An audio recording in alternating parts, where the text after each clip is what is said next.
Lecture de l'épître de Saint Paul aux Éphésiens. Frères et sœurs, le Christ a donné à son Église quelques-uns pour être apôtres, d'autres pour être prophètes, d'autres pour être évangélistes, d'autres pour être pasteurs et docteurs, afin que les uns et les autres travaillent à la perfection des saints, aux fonctions de leur ministère, à l'édification du corps du Christ, jusqu'à ce que nous parvenions tous à l'unité d'une même foi et d'une même connaissance du Fils de Dieu, à l'état d'une personne parfaite à la mesure de l'âge et de la plénitude selon laquelle Jésus-Christ doit être formé en nous. Parole du Seigneur. Nous rendons grâce à Dieu. Voici, en ce jour qui est, j'ai envie de dire, c'est une petite fête quadruple. Pourquoi? Parce que tout d'abord, c'est la fête de Saint Martin de Hesbaye, le fondateur de notre diocèse. Ensuite, ici à Namur surtout, c'est la fête de Saint Aubin, martyr. Et aujourd'hui, on est aussi au 4e dimanche après la Pentecôte. Et puis comme c'est un dimanche, chaque dimanche, c'est une petite Pâques. Chaque dimanche, nous fêtons la résurrection. Alors, Saint Martin de Hesbaye, quand on lit dans les pères bollandistes, le père bollandiste, il traite très en détail des vies des saints, mais quand on arrive à Saint Martin de Hesbaye, à peine il y a un paragraphe, parce qu'il n'y a pas beaucoup de documentation le concernant. Alors, je vais quand même expliquer, on a quand même su retracer des sources et bien sûr, il y a beaucoup de présuppositions, mais il y a quand même une bonne marge de vraisemblabilité des choses qu'on sait sur sa vie. Alors, j'explique un petit peu.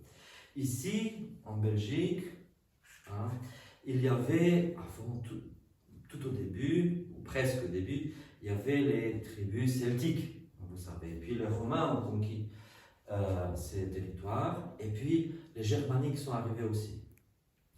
Et on a beaucoup de saints ici qui ont évangélisé la Belgique, qui provenaient des régions, des îles britanniques. Pourquoi? Parce que c'était des Celtes, et ils disaient on va aller sur le continent, et on va évangéliser ces gens-là qui parlent des langues, des dialectes qui sont semblables à ce que nous parlons. Comme ça, on va pouvoir s'entendre avec ces gens. On pourra les évangéliser parce qu'on a des langues très semblables. Donc ça, c'était les missionnaires celtes. Tout le monde connaît Saint Berthoin, par exemple, de Malone. Berthoin, c'est même pas son vrai nom, ça signifie juste britannique, parce que les gens le surnommaient comme ça. Il est venu parce qu'on parlait celtique. Et puis, il y a quelques saints, pas beaucoup, qui sont venus d'Italie et de France, qui parlaient déjà latin. Ils se sont dit, bon, ces sauvages-là doivent maintenant parler plus ou moins latin. Donc, ils doivent nous comprendre. Donc, il y a quelques, pas beaucoup, mais quelques petits saints qui sont venus d'Italie et de France, comme Saint Gérard, par exemple, Saint Gérard de Brogne, près d'ici, dans le village qui maintenant s'appelle Saint Gérard, c'est un Italien. Mais, il y a aussi des saints germaniques. Et Saint Martin, malgré son nom, Saint Martin, non pas de Tours, mais Saint Martin de Hesbaye, il est venu évangéliser ce qu'on appelle les Tongres. Est-ce que quelqu'un a une idée de qui étaient les Tongres? C'était une population germanique établie dans la Hesbaye, plus ou moins. Et c'est pour ça qu'on a deux localités. Là, une ville très ancienne qui s'appelle Tongres, et un village plus loin, plus proche de nous en fait, Tongres-Saint-Martin. Saint-Martin pour notre saint. Et Tongrine. Comment? Tongrine. Et Tongrine, bien sûr. Donc il y a 3 villages qui portent le nom des Tongres. Donc Saint-Martin vient évangéliser les Germaniques.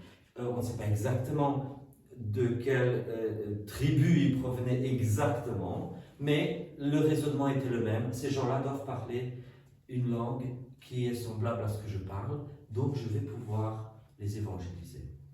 Alors, certains hagiographes veulent faire de Saint Martin de Hesbaye un évêque de Cologne, un évêque de Trèves. Non, en fait, non, il n'était ni l'un ni l'autre. C'était juste le besoin des hagiographes, selon la mentalité de leur époque, de l'ancrer dans un siège. Parce que si on est évêque, on a besoin d'un siège. On ne peut pas être évêque de nulle part. Et donc il fallait l'ancrer quelque part. Mais je vais vous raconter. En fait, le raisonnement était correct, mais le résultat était mauvais. Donc je vous explique. Donc il part, probablement, il vient sur la chaussée romaine qui relie Cologne à Trèves. Trèves, Cologne, Aix-la-Chapelle, puis il revient par la chaussée romaine qui passe tout près d'ici. Et il a fondé des petits diocèses. On est pendant la dernière partie du IIIe siècle, on n'est pas encore au concile de Nicée, on n'est pas à l'époque, figurez-vous qu'à cette époque-là, savez-vous que à l'époque, il n'y avait pas comme aujourd'hui des diocèses et des paroisses, il y avait des paroisses qui étaient des diocèses. Autrement dit, le curé de paroisse était un évêque. À cette époque-là encore, il n'y avait pas de diocèses grands comme maintenant. Donc lui, qu'est-ce qu'il a fondé? Il a fondé des diocèses ruraux. Il a fondé plusieurs diocèses ruraux. Et il y a des traces folkloriques très importantes qui décèlent en fait des vérités historiques en fait. À Rosémont, Orion et par là. On sait par exemple, donc ces petits diocèses qu'il a fondés, ce qui se passe c'est que, par exemple, on sait que pendant longtemps, l'évêque de Rosémont était sacré par l'évêque de Tongres. Donc c'était avant que Cologne et Liège commencent à s'épanouir comme diocèse. Donc c'était chaque fois des petits diocèses, mais on a toujours l'idée que le diocèse de Rameau va faire sacrer son évêque dans une ville, un village plus grand. Donc c'est pour ça que Rosémont faisait sacrer son évêque à Tongres, par exemple. Et si on regarde Frisé, qui ne connaît pas Frisé ici? Les ruines de l'église que nous voyons sont relativement récentes, mais on sait chaque fois qu'il y a eu des ruines et une nouvelle église, et des ruines et une nouvelle église. Et tout ça, ça remonte à il y a très très longtemps. Ça remonte au 9e siècle en fait. Imaginez-vous qu'encore au 18e, 19e siècle, Frisé était toujours un hameau. Moi j'ai compté 19 maisons. Et à l'époque, il ne devait pas avoir plus que ça, 19 maisons. Pourtant, qu'est-ce qu'on trouve à Frisé dans les registres? À l'époque, on trouve un doyen, mais qui a en plus un curé et 2 vicaires. Donc 4 prêtres pour 19 maisons. C'est un peu beaucoup, n'est-ce pas? Et pourquoi ça? Parce qu'à la base, c'était un évêché. Il y a très longtemps, et donc qu'est-ce qui s'est passé? Au XIe siècle, le diocèse de Liège commence à s'épanouir. Il y a un prince évêque à Liège, il a besoin de territoire. Le règne politique se confond avec le règne religieux. Et donc, du coup, l'évêque de Liège a besoin de territoire. Et donc, il va englober tous ces petits diocèses de la Hesbaye et va transformer chaque évêché en un doyenné. On a du mal à trouver une terminologie. La terminologie dans les livres, on a des traces écrites, ça fluctue entre plusieurs termes. Le mot doyenné est à peu près le mot qui est le plus employé, mais ce n'est pas le seul mot. À l'époque, on trouve où Liège phagocyte ces petits diocèses, ces diocèses, chacun porte un titre de Integra Ecclesia, qui en latin, et latin de chez nous, est la traduction littérale du grec katholiki ecclesia, une église catholique, c'est-à-dire une église qui est pleinement une église plénière, une église qui a tous les éléments essentiels d'une église, c'est-à-dire l'épiscopat, les sacrements, une Eucharistie avec un évêque à sa tête.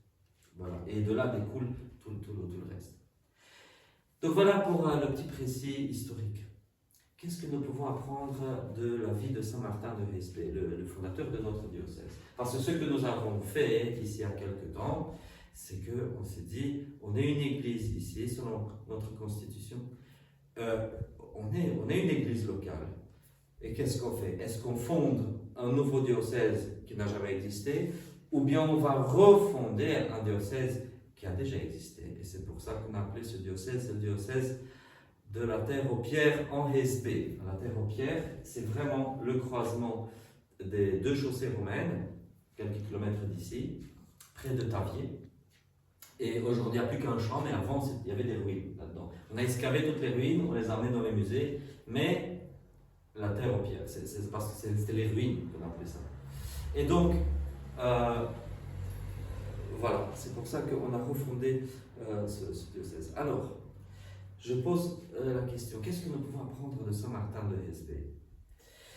À cette époque-là, imaginez-vous au IIIe siècle, tous ces païens qui avaient des idoles, tous ces païens qui avaient des temples païens, qui adoraient soit des dieux qui n'en sont pas, soit des défunts qui ont été déifiés, soit même des démons.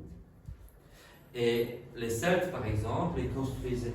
Vous voyez le plateau de Hastedon, pas loin d'ici. Hein, c'était un temple. C'était un temple celtique. Enfin, il y avait une cité et un temple, parce que Dunum, c'est la cité. Si on regarde au sommet de la citadelle de Namur, il y avait un temple païen. Le village de Templou s'appelle comme ça parce qu'il y avait un temple païen. Ainsi de suite. Il y avait plein de... Surtout sur les hauteurs. Hein, sur les hauteurs, il y avait des temples païens. Et les peuples germaniques faisaient pareil. Et chaque fois, il y avait des divinités locales. Des divinités locales chaque fois. Et voilà que Saint Martin de Hesbaye, comme d'autres de sa génération, arrive ici. Et qu'est-ce qu'il doit dire à ces gens-là? On peut bien s'imaginer, il n'y a pas de trace écrite. Mais comment est-ce qu'on évangélise? À cette époque-là, selon les mentalités de cette époque-là, c'était de détourner ces gens-là du culte des idoles. Je ne sais pas ce qu'a fait réellement Saint Martin de Hesbaye, mais on sait ce qu'ont fait d'autres moines qui sont arrivés, qui se mettaient à, surtout les moines celtes arrivés ici, ils se mettaient à détruire la statue d'une idole, et les gens disaient « Oh, le ciel va nous tomber dessus !» Et puis il n'y a rien qui se passait. Et ils disaient « Vous voyez, cette idole, c'est rien, c'est juste une statue. » Et ainsi de suite. Ils brûlaient des pieux sacrés, et ainsi de suite.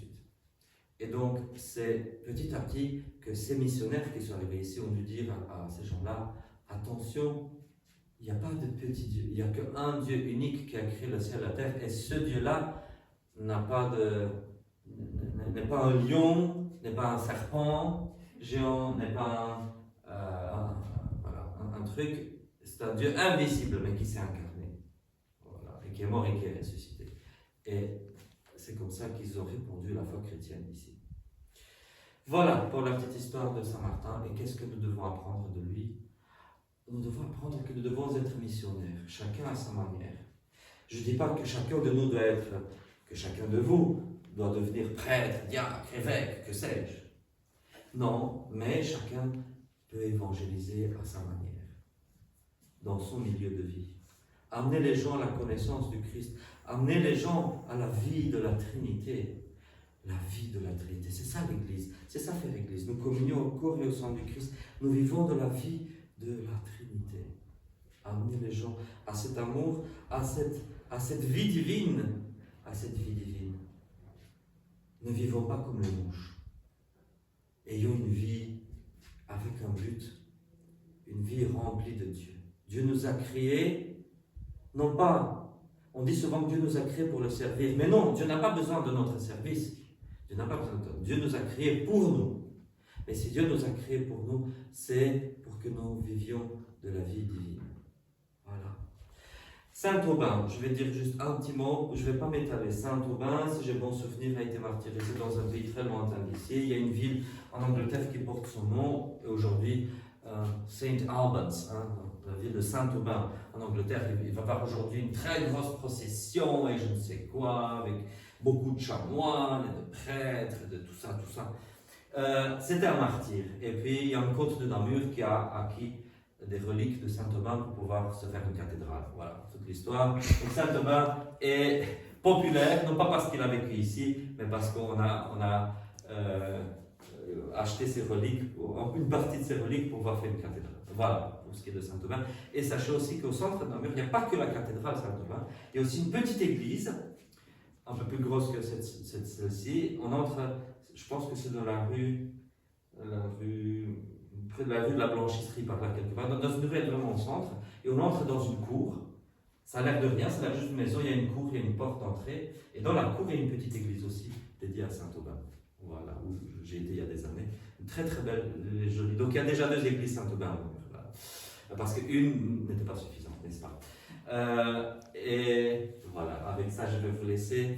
Et comme Saint-Aubin, ben, ayons aussi le courage de professer notre foi chrétienne, surtout dans des conditions hostiles. Voilà, je vais vous laisser avec ça. Et je vais vous dire aussi un bon dimanche, bonne petite Pâques, bonne fête de la résurrection. Amen. Amen.